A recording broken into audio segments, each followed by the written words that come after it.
Hi, I'm Melissa from the National Botanic Gardens, and I'm going to be doing a series of creative projects with you over the next while. Over the last year, many of us have really appreciated being able to spend time out in nature, in green spaces that are filled with plants. This last winter, houseplants have become even more popular than they were already. There are so many different species, different shapes, different colours and patterns, and many of them are from tropical and desert areas. So I have 3 paper plants in front of me. The first one is a spider plant, the second one is a watermelon peperomia, and the third one here is a maranta that has these wonderful red colour underneath the leaves.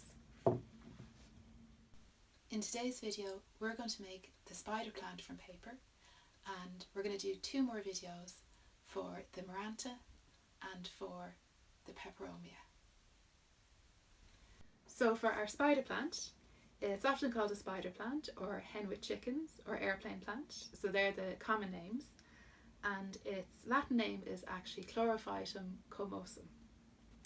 There's a couple of different varieties that we tend to see. They're really popular as houseplants. Some of them will have the stripe on the outside, so they'll have that green down the edge, and some will have it in the centre with the cream colour or the white colour on the edges. So to make this lovely spider plant, you're going to need some white paper, some kind of colours, and I used oil pastel, but you can use crayons, markers or paint. Whatever you have will work really well. Also tape, scissors, some recycled packing paper, and a tin can or a yogurt pot. First up, we're going to cut out our leaves from the white paper.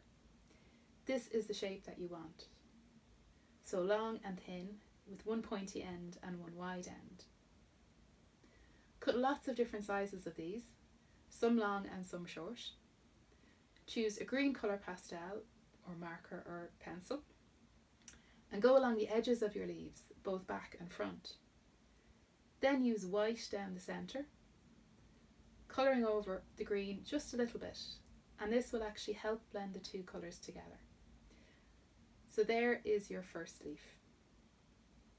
When you have enough leaves done, gather them together in a bunch, and you could tape them around the base to hold them all together. If you don't have a flower pot, you can use a tin can or a yogurt pot. Fill this with some brown paper packaging if you have it, and then you can pop your finished spider plant straight in. Do let us know how you get on. We would love to have some photographs of your paper plants that you have made, and you can pop them in the comments below.